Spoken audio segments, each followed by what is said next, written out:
Il y a des millions d'années, Lucifer tenta de mener une rébellion contre Dieu et fut puni en étant chassé du paradis. Il tomba directement en enfer, et l'archange Michael l'enchaîna à un grand rocher, laissant son propre glaive comme sceau. Avant que Michael ne parte, Lucifer jura qu'il reviendrait un jour en égal de Dieu. Au fil des années, Lucifer rassembla des démons pour l'aider à planifier sa vengeance, et ses adorateurs construisirent une villa autour du trou par lequel il était tombé, attendant son retour. Nous sommes maintenant en 2022, et l'historienne de l'art Laura étudie en Italie. Elle veut écrire une thèse sur le fait que les grands artistes italiens ne croyaient pas réellement aux anges et démons qu'ils représentaient dans leurs œuvres, mais son professeur désapprouve l'idée, car elle insulte l'histoire de l'Italie. Pour aggraver les choses, il propose de discuter de la thèse en privé chez lui, forçant Laura à fuir cet homme répugnant. Quelques instants plus tard, Laura rencontre le père Marconi, qui lui donne un laissez-passer spécial lui permettant d'accéder à toutes les expositions de sa cathédrale, y compris la nouvelle présentation du suaire de Turin. Ce suaire contient le sang de Jésus de sa crucifixion. Le prêtre lui fait visiter l'endroit en détail, et après avoir vu le suaire, Marconi lui montre leur dernière acquisition, une magnifique statue de Michael terrassant Lucifer. Le duo discute du concept du mal pendant un moment, puis Marconi laisse Laura pour qu'elle puisse travailler à dessiner la statue pour sa thèse. Pendant qu'elle dessine, Laura croit entendre quelqu'un prononcer son nom, mais il n'y a personne autour, et elle attribue cela à son imagination. Quelques heures plus tard, l'exposition est sur le point de fermer. Un corbeau vole autour du bâtiment et se pose près de l'entrée, se transformant en Lise pour rejoindre le dernier groupe de visiteurs. Cependant, au lieu de suivre le guide, elle prend une porte interdite, ce qui est remarqué par un garde sur les caméras de sécurité. Lise emprunte le couloir des statues et observe Laura dessiner à distance, s'arrêtant seulement lorsqu'elle remarque soudain la tête de Lucifer sur la statue bouger. Laura commence à s'inquiéter à nouveau et vérifie ses environs, seulement pour être surprise par un corbeau à la fenêtre. Pendant que Laura est distraite par l'oiseau, Lise vole le glaive de Michael sur la statue et s'en va. À ce moment, un garde trouve Laura, pensant qu'elle est la personne encapuchonnée qui s'est séparée du groupe, mais Laura prouve qu'elle a l'autorisation d'être dans cette zone. Le garde s'en va, pensant à un malentendu, après avoir rappelé à Laura qu'il ferme. Laura rassemble ses affaires et remarque la main de Michael, mais elle ne peut pas voir la différence. Ensuite, elle se dirige vers la porte principale, mais comme elle est déjà verrouillée, elle part chercher une autre sortie. Lorsqu'elle revient dans le couloir, elle est choquée de voir Lise tuer le garde avec le glaive et lui prendre sa tête. Terrifiée, Laura s'enfuit et se cache dans un confessionnal, ce qui lui permet de voir Lise désactiver les alarmes avec les yeux du garde et briser la vitre protégeant le suaire avec le glaive pour voler la relique. Marconi entend le bruit et vient pour l'arrêter, mais Lise le poignarde. Puis, les complices de Lise arrivent pour protéger le suaire, mais en sortant, Lise voit Laura dans le confessionnal et ordonne à ses hommes de la capturer. Après que le groupe a quitté la pièce, Marconi utilise son dernier souffle pour prier et demande à Michael d'utiliser son corps pour arrêter Lucifer. Michael descend immédiatement du paradis et prend possession du corps du prêtre pour poursuivre le groupe de Lise, qui s'enfuit en voiture. Ses pouvoirs angéliques lui permettent de courir très vite, mais la chair humaine ne peut supporter une telle puissance, et Michael doit s'arrêter pour éviter de détruire le corps. Pendant ce temps, un groupe de riches observe un enfant prodige jouer du violon avec une habileté admirable. Après la performance, le docteur Laurent explique que cet enfant est un clone d'Antonio Vivaldi, un nom de plus dans une longue liste de clones que son entreprise fabrique en prenant l'ADN dans leur tombe. Les bébés sont ensuite vendus aux enchères à des parents riches, et l'offre du jour est un clone de Michel-Ange. Pendant l'enchère, Lise apparaît pour informer Laurent qu'ils ont le suaire. Peu après, le groupe arrive à la Villa Lucifer. Laurent est excité de voir le suaire, car il peut enfin cloner Jésus, tandis que Laura est enchaînée dans une cellule de verre avec Brenda et deux autres femmes. L'une d'elles n'arrête pas de pleurer et de crier, mais Laura utilise des mots doux pour l'aider à se calmer. Laura pense aussi qu'elles devraient travailler ensemble, mais avant qu'elle ne puisse planifier quoi que ce soit, un groupe d'infirmières entre dans la cellule pour prendre ses signes vitaux.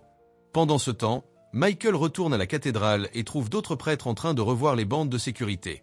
Les hommes sont choqués de voir Marconi vivant, mais Michael ne donne pas d'explication et demande des informations sur les protecteurs du suaire. Les prêtres expliquent que le cardinal Vincini était responsable de la protection, mais il est devenu instable et a commencé à parler de bêtes démoniaques et de cultes secrets, ce que tout le monde a attribué à la démence.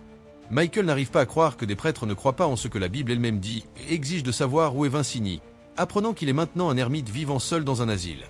Puis, Michael prend les images de sécurité, demande des nouvelles de Laura en montrant son laissez-passer, et fait promettre aux prêtres de ne dire à personne qu'ils l'ont vu.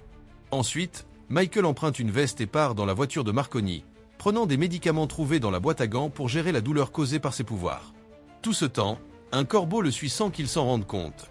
Pendant que les scientifiques de la villa travaillent dur pour extraire l'ADN de Jésus du suaire, Michael arrive à l'asile et rencontre Vincini, qui est armé et effrayé.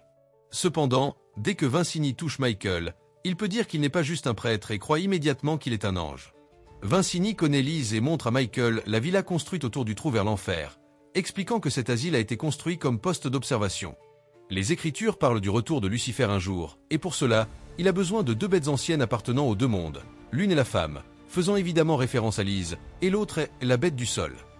Pendant des années, les disciples de Lucifer lui ont apporté des enfants pour qu'il les possède, mais ses corps humains n'étaient pas assez forts pour le contenir.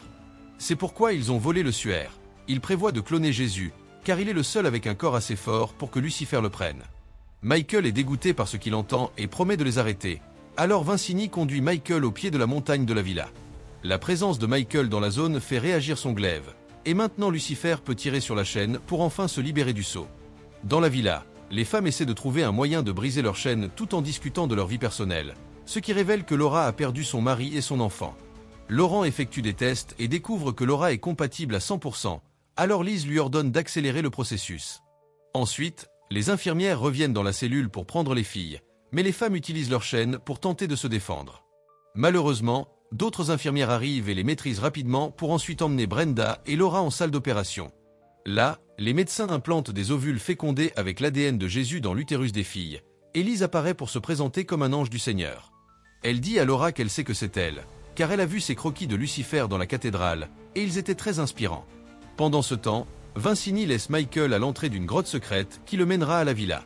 Avant de partir, Vincini remarque le corbeau qui les suivait et le tue d'un coup de feu avant de donner son arme à Michael, qui commence immédiatement à avancer dans la grotte. Peu après, Laura et Brenda sont habillées en mariées et amenées à un rassemblement des adorateurs de Lucifer, où elles sont enchaînées à un pilier. Puis, la bête du sol vient chercher les filles et les place dans une immense cage d'oiseaux qui est descendue dans le puits protégeant le trou vers l'enfer. Soudain, une horde de démons apparaît autour de la cage et retient les femmes pendant que Lucifer transforme son corps en son essence pour entrer dans Brenda par sa bouche. Pendant quelques secondes, Brenda lutte contre le diable, mais elle ne peut pas le supporter et meurt. Puis, Lucifer quitte son corps et entre dans celui de Laura, qui parvient à survivre à la possession sans problème. Ensuite, Laura sort dans un état second, et Lise la présente comme « l'élu », avant de l'emmener dans une nouvelle cellule de verre avec un lit et un moniteur de signes vitaux. Quand Laura demande ce qu'il y a en elle, Lise répond que c'est « un meilleur Jésus ». Revenons à Michael, qui trouve enfin une porte dans le tunnel de la grotte et la fait sauter pour entrer dans la villa. Les gardes le remarquent immédiatement, et quand Michael échoue à utiliser son arme, il est touché à l'épaule.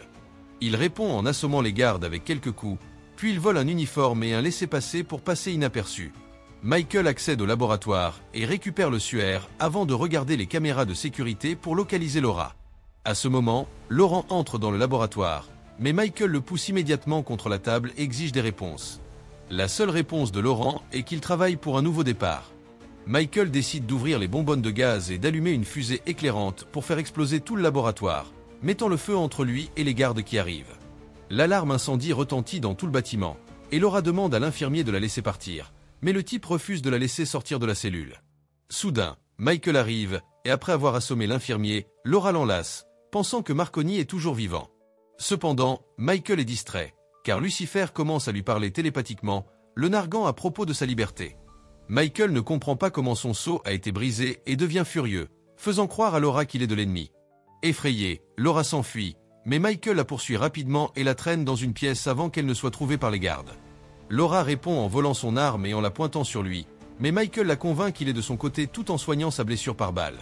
Puis, Laura explique ce qu'ils lui ont fait, alors Michael décide de l'emmener avec lui pour la protéger. Lise les voit partir et envoie ses sbires après eux, mais elle tue l'un des gardes quand il manque de tirer sur Laura, car elle ne doit subir aucun mal. Michael et Laura tentent de s'échapper par le tunnel de la grotte, mais le bébé grandit trop vite, et Laura commence à se sentir mal.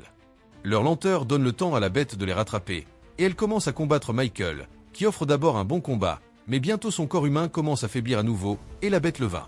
Lise arrive avec ses sbires et recapture Laura, qui menace de blesser le bébé s'ils font du mal au prêtre. Cependant, Lise lui rappelle que le prêtre est déjà mort, et qu'elle doit juste tuer l'ange aussi. Pendant que Laura est ramenée dans la cellule et attachée au lit, Michael est enchaîné dans la pièce avec le puits. Il utilise ses pouvoirs pour détruire les chaînes et se libérer, mais cela le laisse extrêmement faible. Après avoir traîné son corps sur le sol, il atteint le puits, l'ouvre et saute dedans juste avant que la bête ne puisse l'attraper. Dès qu'il atterrit en enfer, Michael est attaqué par un démon qu'il repousse rapidement.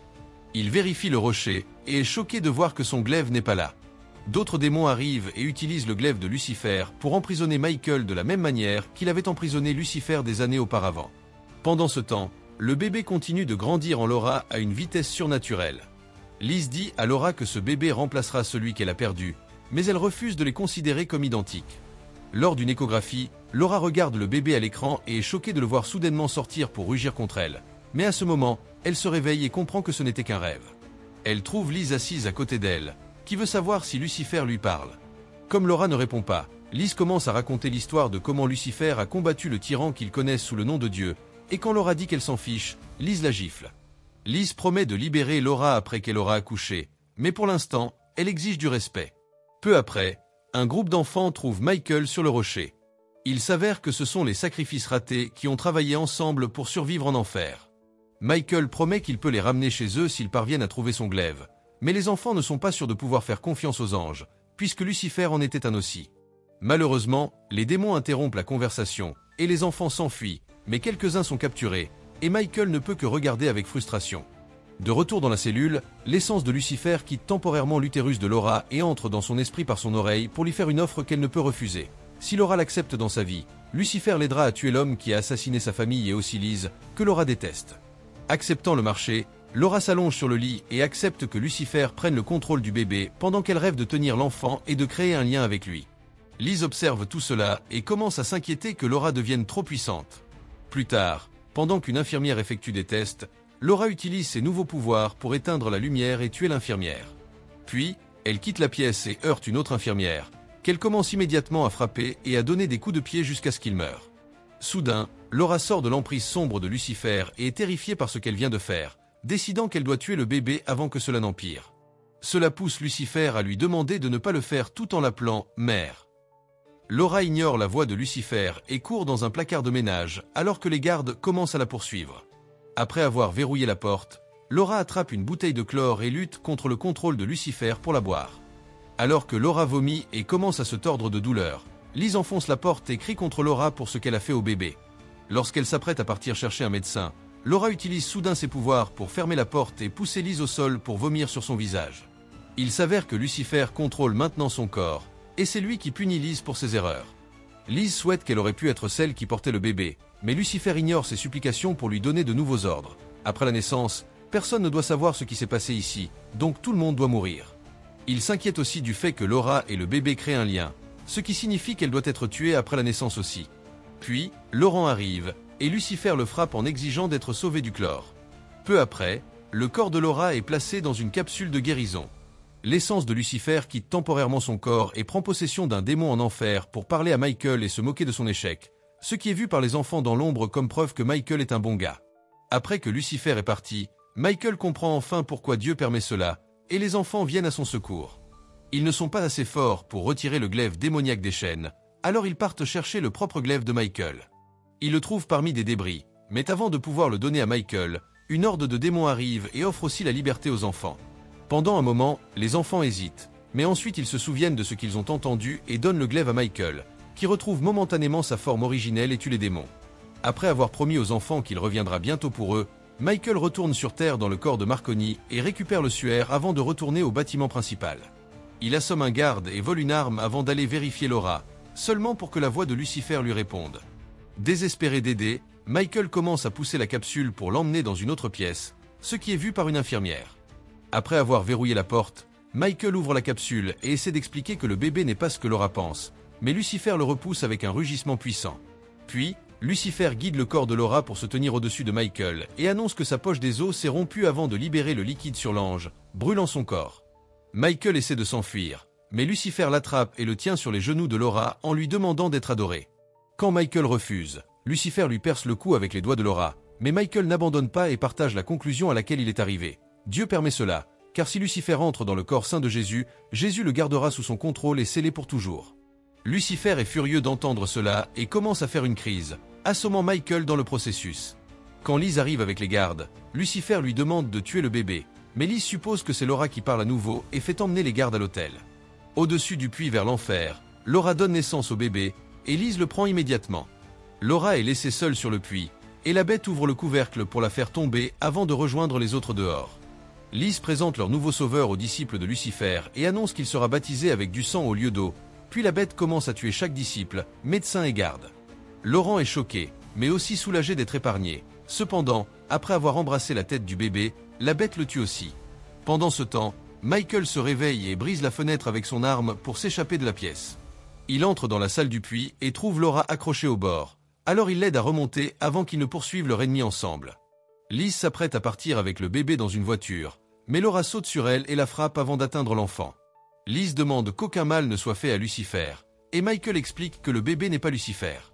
Le diable n'a pas choisi Laura, Dieu l'a fait, et elle a donné naissance à ce qui deviendra la prison éternelle de Lucifer. Laura monte dans la voiture et part trouver Vincini pendant que Michael reste pour combattre, car les portes de l'enfer sont maintenant ouvertes, ce qui signifie que les démons vont essayer de s'échapper. Michael se précipite vers le puits et le ferme, seulement pour être trouvé par la bête, qui le repousse pour commencer à rouvrir le puits. Avant que la bête ne puisse le faire, Michael découvre les explosifs laissés par Lise pour effacer les preuves et les active maintenant, provoquant une explosion qui détruit l'installation et recouvre le trou sous tous les débris. Quelque temps plus tard, Vincini emmène Laura et le bébé à la cathédrale, et ils rendent le suaire pendant que Michael retourne en enfer pour libérer tous les enfants comme promis. Des années passent, et Laura vit avec Vincini dans l'asile pour protéger l'enfant, qui a grandi en bonne santé. Un jour, Lise se faufile dans la forêt pour observer la famille et essaie d'appeler Lucifer. Mais quand le diable tente de s'échapper, l'enfant l'absorbe simplement dans son corps pour le garder scellé. Alors, qu'avez-vous pensé de ce film? Laissez vos commentaires ci-dessous, et si vous avez aimé la vidéo, aimez et abonnez-vous pour plus de résumés de films. À la prochaine fois.